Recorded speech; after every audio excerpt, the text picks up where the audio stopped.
ಅಡುಗೆ ಮನೆಯಲ್ಲಿ ಉಪ್ಪಿಲ್ಲದೆ ಆಹಾರ ತಯಾರಾಗುವುದಿಲ್ಲ. ರುಚಿಗೆ ತಕ್ಕಷ್ಟು ಉಪ್ಪು ಬಿದ್ದಾಗಲೇ ಆ ಅಡುಗೆಗೆ ರುಚಿ ಬರುವುದು. ಹಾಗಾಗಿ ಪ್ರತಿಯೊಬ್ಬರ ಮನೆಗಳಲ್ಲಿಯೂ ಉಪ್ಪನ್ನು ಬಳಕೆ ಮಾಡಲಾಗುತ್ತದೆ. ಆದರೆ ಸಾಮಾನ್ಯವಾಗಿ ಅಡುಗೆ ಮನೆಯಲ್ಲಿ ಎರಡು ರೀತಿಯ ಉಪ್ಪು ಕಂಡುಬರುವುದನ್ನು ನೀವು ಗಮನಿಸಿರಬಹುದು. ಒಂದು ಬಿಳಿ ಉಪ್ಪು, ಇನ್ನೊಂದು ಕಪ್ಪು ಉಪ್ಪು. ಆದರೆ ಇತ್ತೀಚಿನ ವರ್ಷಗಳಲ್ಲಿ ಬಿಳಿ ಉಪ್ಪನ್ನು ಹೆಚ್ಚಿನ ಪ್ರಮಾಣದಲ್ಲಿ ಬಳಸಲಾಗುತ್ತದೆ. ನಿಮಗೆ ಗೊತ್ತೇ? ಬಿಳಿ ಉಪ್ಪಿಗಿಂತ ಕಪ್ಪು ಉಪ್ಪು ಉತ್ತಮ. ಹಾಗಾದರೆ ಈ ಉಪ್ಪು ಹೇಗೆ ಪ್ರಯೋಜನಕಾರಿ ಎಂಬುದನ್ನು ತಿಳಿದುಕೊಳ್ಳಿ. ನಿಮ್ಮ ಆರೋಗ್ಯವನ್ನು ಕಾಪಾಡಿಕೊಳ್ಳಿ.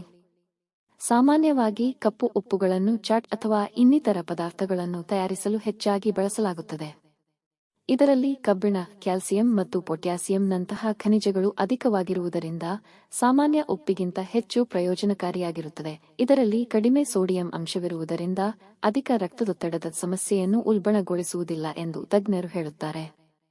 ಮಲಬದ್ಧತೆ ಸಮಸ್ಯೆಯಿಂದ ಬಳಲುತ್ತಿರುವವರು ತಪ್ಪದೆ ತಮ್ಮ ಆಹಾರಗಳಲ್ಲಿ ಈ ಉಪ್ಪನ್ನು ಅಲ್ಪ ಪ್ರಮಾಣದಲ್ಲಿಯಾದರೂ ಸೇವನೆ ಮಾಡಬೇಕು. ಅಲ್ಲದೆ ಕಪ್ಪು ಉಪ್ಪಿನ ಸೇವನೆಯು ದೇಹವು ಸೋಂಕು ಮತ್ತು ರೋಗಗಳ ವಿರುದ್ಧ ಹೋರಾಡಲು ಸಹಾಯ ಮಾಡುತ್ತದೆ. ಈ ನಮ್ಮ ಮಾಹಿತಿಗಳು ನಿಮಗೆ ಇಷ್ಟವಾಗಿದ್ದರೆ ದಯವಿಟ್ಟು ಒಂದು ಲೈಕ್ ಕೊಡುವುದನ್ನು ಮರೆಯಬೇಡಿ.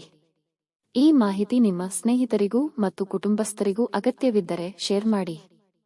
ಇದೇ ತರಹದ ನಿರಂತರ ಮಾಹಿತಿಗಳಿಗಾಗಿ ನಮ್ಮ ಚಾನಲ್ ಅನ್ನು ಸಬ್ಸ್ಕ್ರೈಬ್ ಮಾಡಿರಿ. ಧನ್ಯವಾದಗಳು ಸ್ನೇಹಿತರೆ.